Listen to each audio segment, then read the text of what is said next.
नमः। ओम नमः। ओम नमः।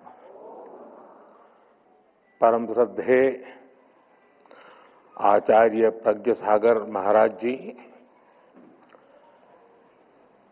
श्रावण बेलागोला के मठाधीश स्वामी चारुकीर्ति जी,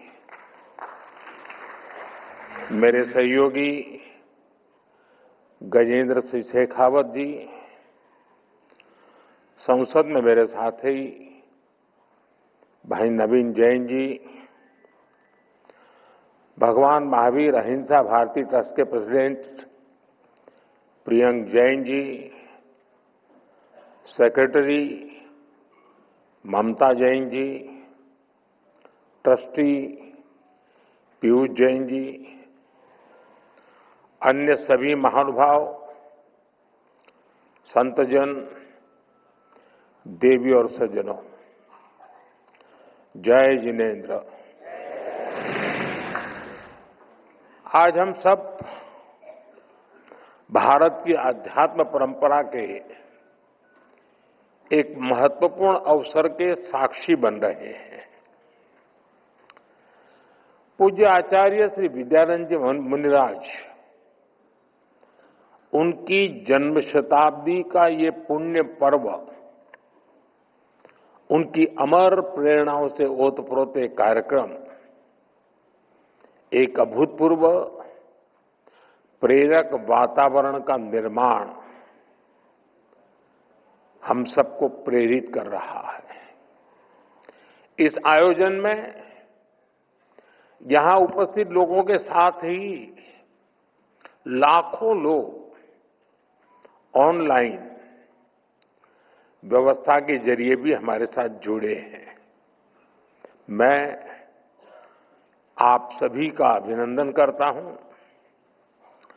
मुझे आने का अवसर देने के लिए आप सबका आभार व्यक्त करता हूं। साथियों, आज का ये दिन एक और वजह से बहुत विशेष है। 28 जून यानी 1987 में आज की तारीख पर ही आचार्य श्री विद्यानंद जी महाराज मुनिराज को आचार्य पद की उपाधि प्राप्त हुई थी।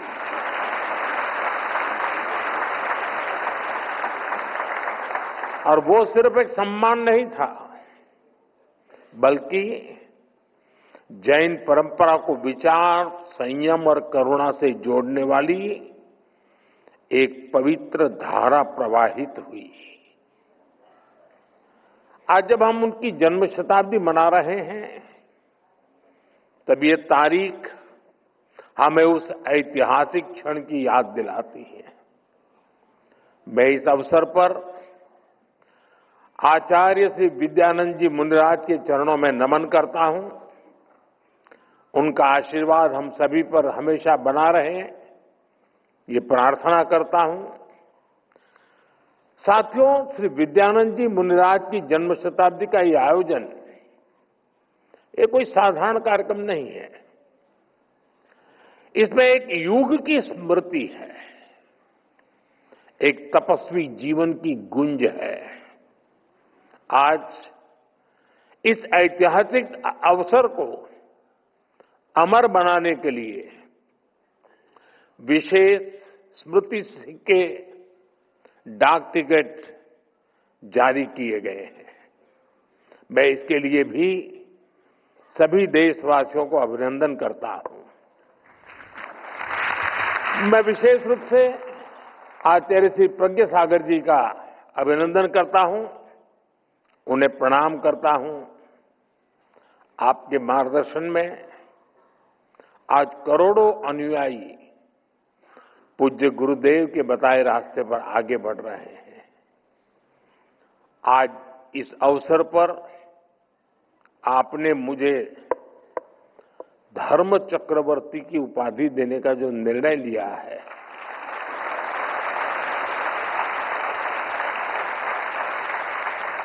मैं खुद को इसके योग्य नहीं समझता। लेकिन हमारा संस्कार है कि हमें संतों से जो कुछ मिलता है उसे प्रसाद समझकर स्वीकार किया जाता है।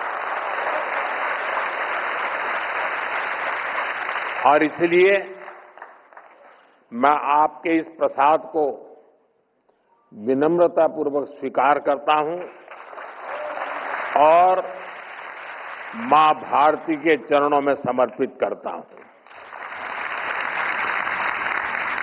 साथियों, जिस दिव्य आत्मा की वाणी को, उनके वचनों को हम जीवन भर गुरु वाक्य मानकर उनसे सीखते हैं, जिनसे हमारे हृदय भावात्मक रूप से जुड़ रहे हैं, उनके बारे में कुछ भी बोलना हमें भावुक कर देता है। मैं अभी भी सोच रहा हूं कि श्री विद्यानंद जी मुनिराज के बारे में बोलने की जगह काश हमें आज भी उन्हें सुनने का सौभाग्य मिलता।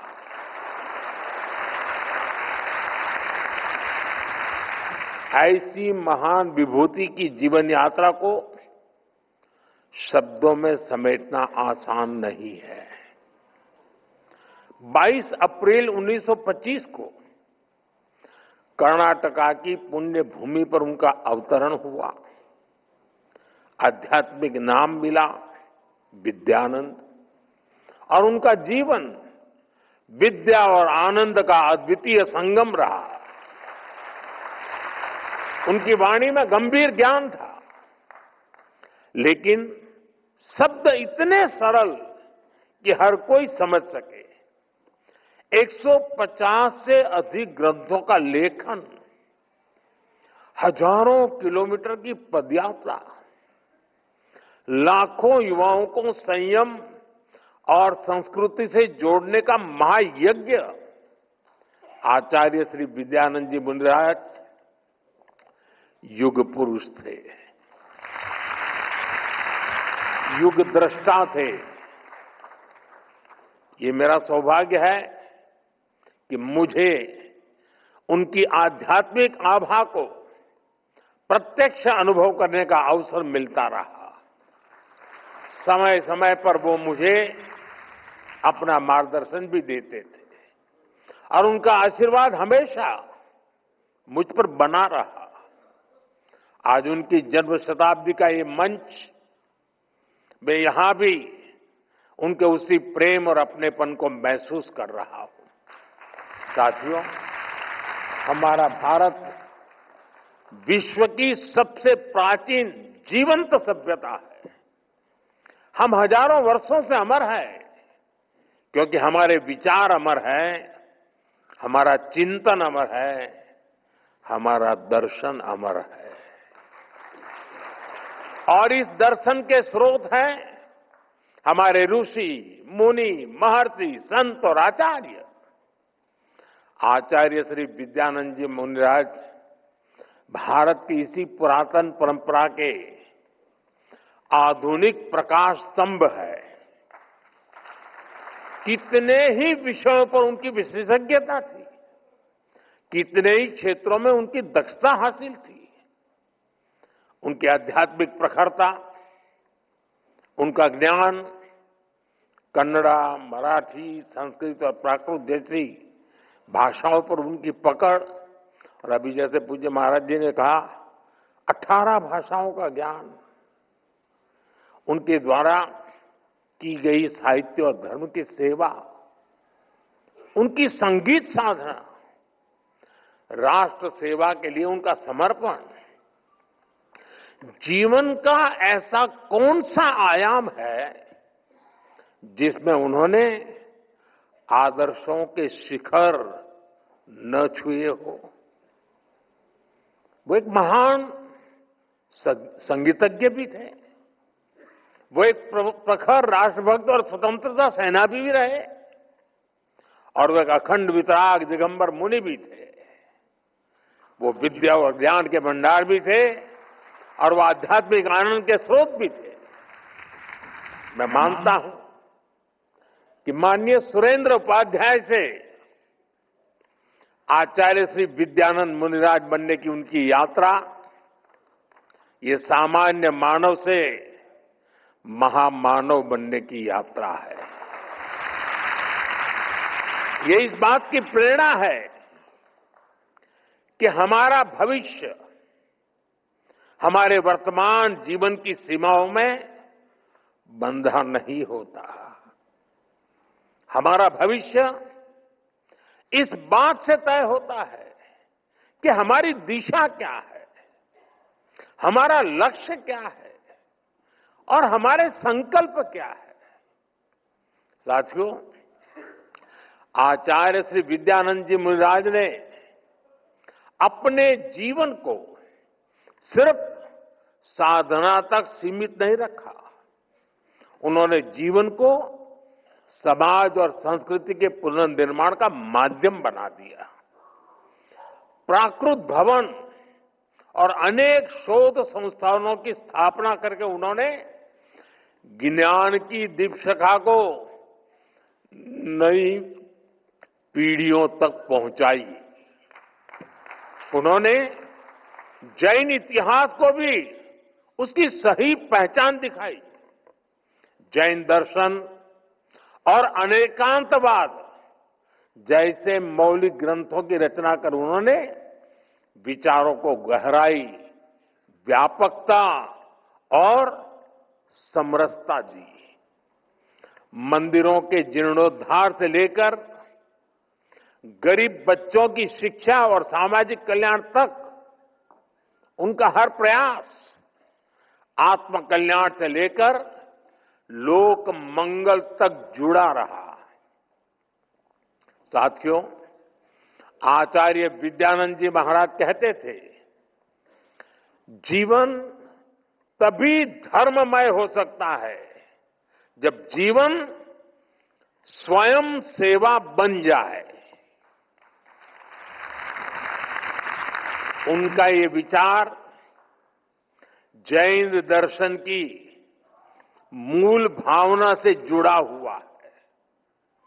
ये विचार भारत की चेतना से जुड़ा हुआ है। भारत सेवा प्रधान देश है। भारत मानवता प्रधान देश है।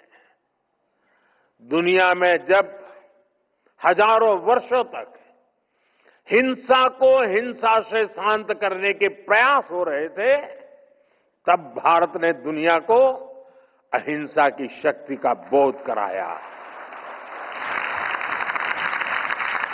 हमने मानवता की सेवा की भावना को सर्वोपरि रखा। साथियों, हमारा सेवा भाव अनकंडीशनल है, स्वार्थ से परे है और परमार्थ से प्रेरित है। इसी सिद्धांत को लेकर आज हम देश में भी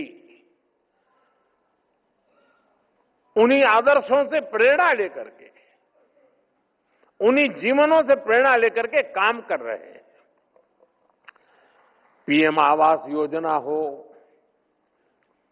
जल जीवन मिशन हो, आयुष्मान भारत योजना, जरूरतमंद लोगों को मुफ्त अनाज, ऐसी हर योजना में समाज के अंतिम पायदान पर खड़े व्यक्ति के प्रति सेवा भाव है।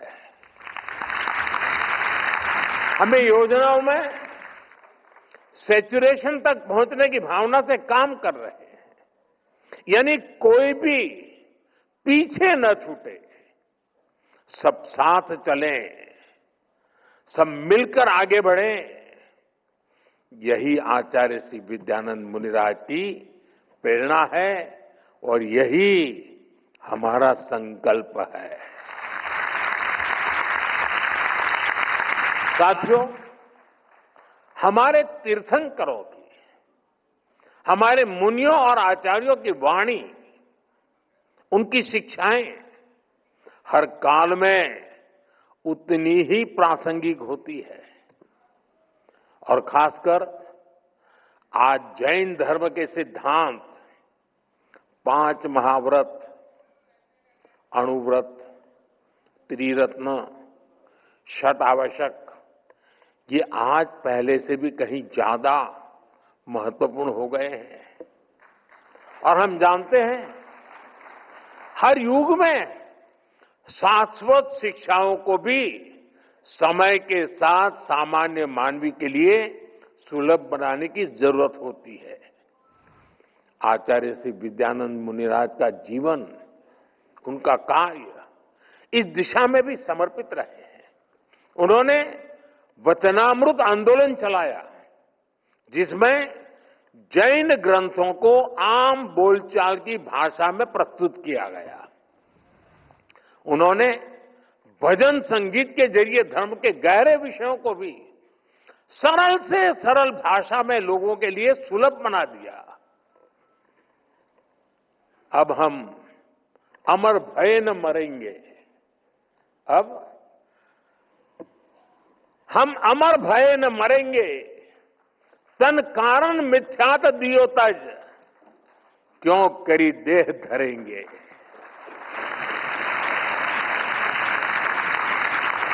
आचार्य श्री के ऐसे कितने ही भजन, जिनमें उन्होंने अध्यात्म के मोतियों को मिलाकर हम सब के लिए एक पुण्य माला बना दी है।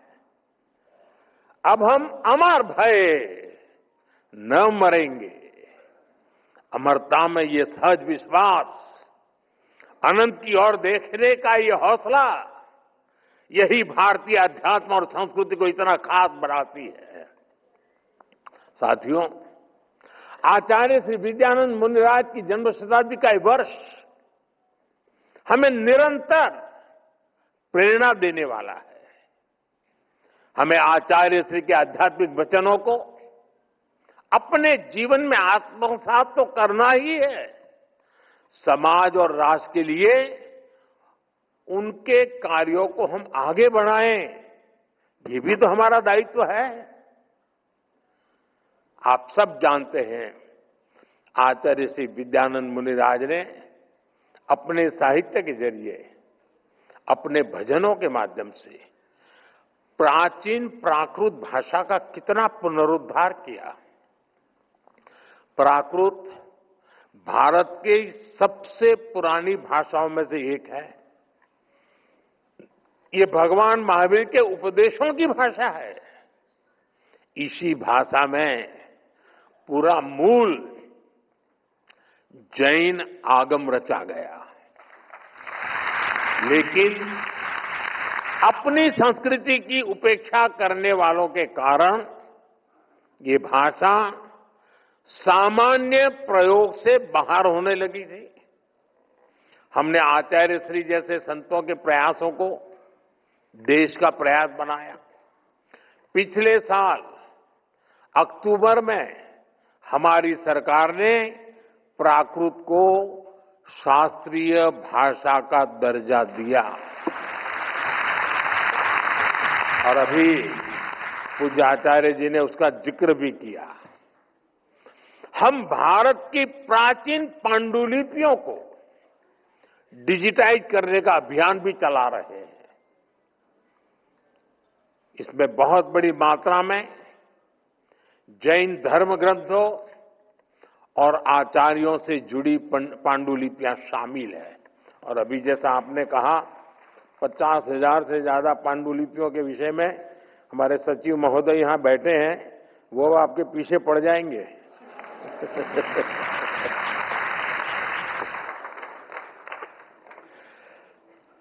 हम इस दिशा में आगे बढ़ना चाहते हैं।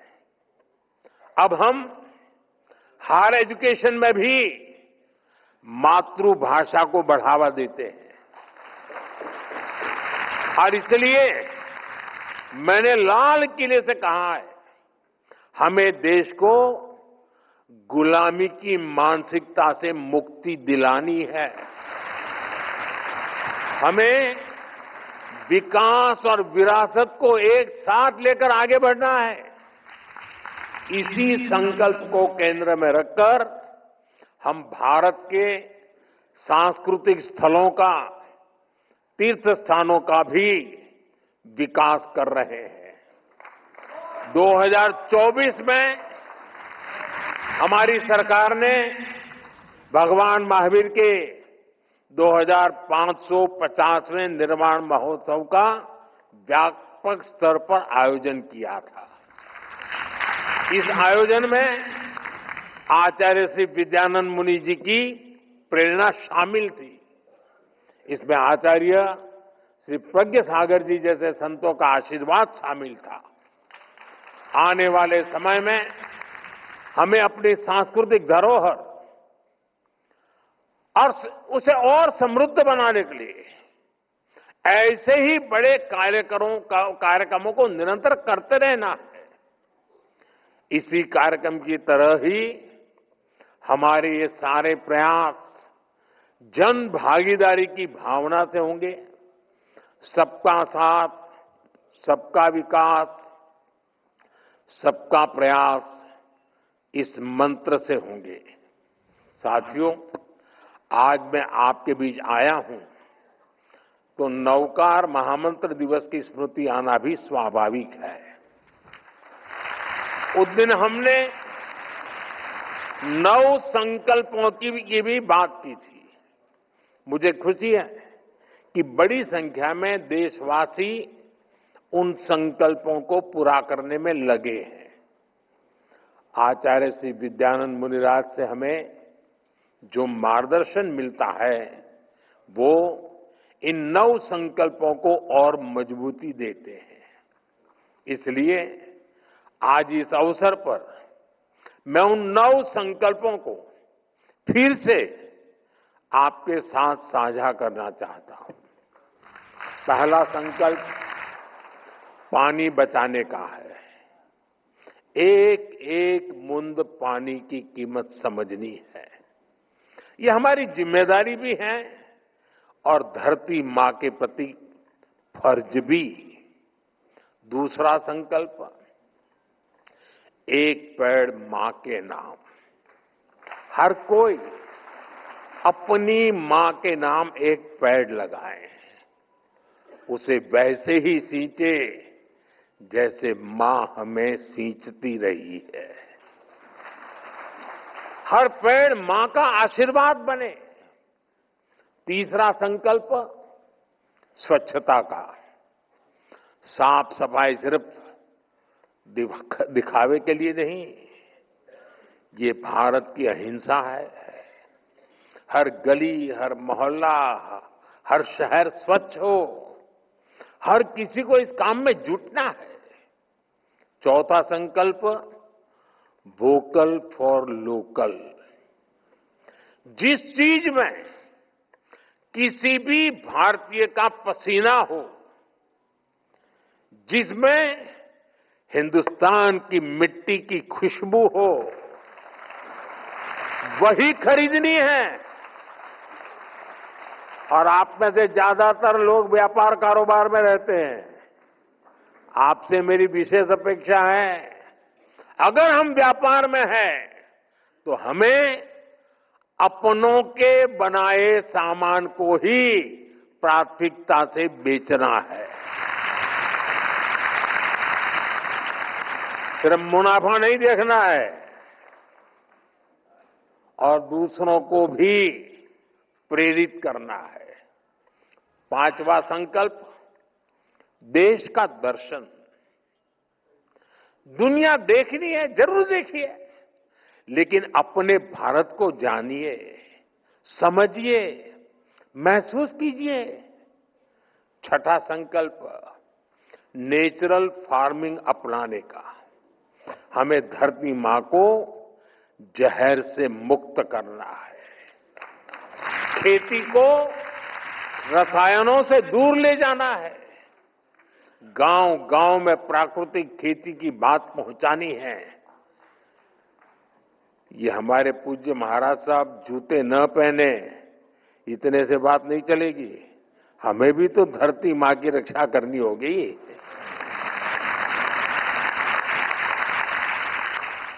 सातवां संकल्प हेल्दी लाइफस्टाइल का। जो खाएं सोचकर खाएं। भारत की पारंपरिक थाली में श्री अन्न हो। हमें भोजन में कम से कम 10% तेल भी कम करना है। इससे मोटापा भी जाएगा और जीवन में ऊर्जा भी आएगी।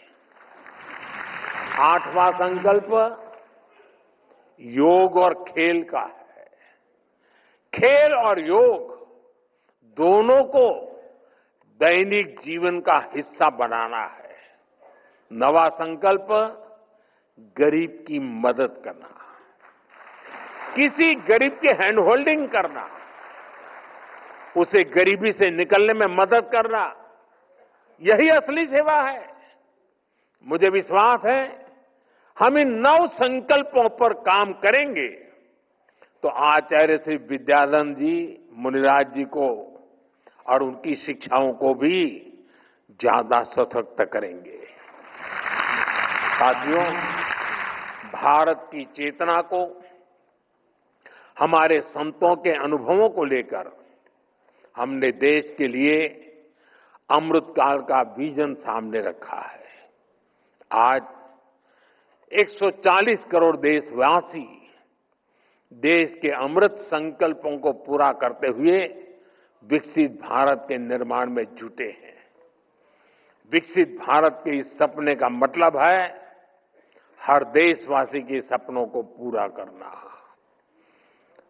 यही आचार्य श्री विद्यानंद जी मुनिराज जी ने हमें प्रेरणा दी है। उनके दिखाए प्रेरणा पथ पर चलना, उनकी शिक्षाओं को आत्मसात करना, राष्ट्र निर्माण को अपने जीवन का पहला ध्येय बना लेना, ये हम सबकी जिम्मेदारी है।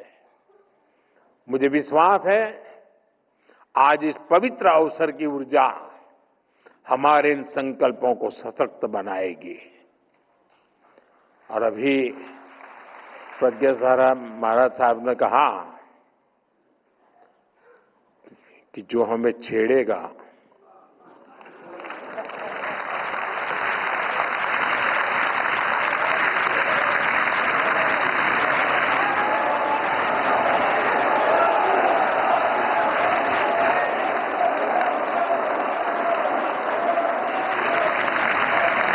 अरे मैं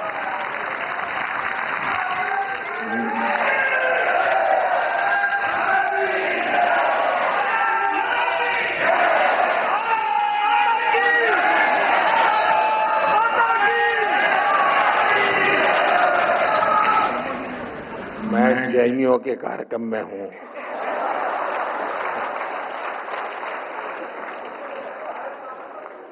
अहिंसावादियों के बीच हूं और अभी तो आधा वाक्य बोला हूं और आपने पूरा कर दिया। कहने का तात्पर्य यह है कि भले शब्दों में नहीं कहा, शायद आप ऑपरेशन सिंदूर को आशीर्वाद दे रहे थे।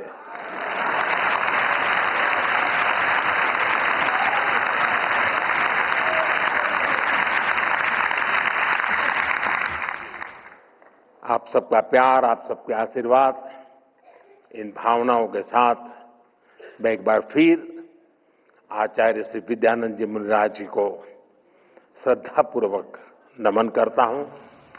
आप सभी का बहुत बहुत धन्यवाद। जय जिनेन्द्र।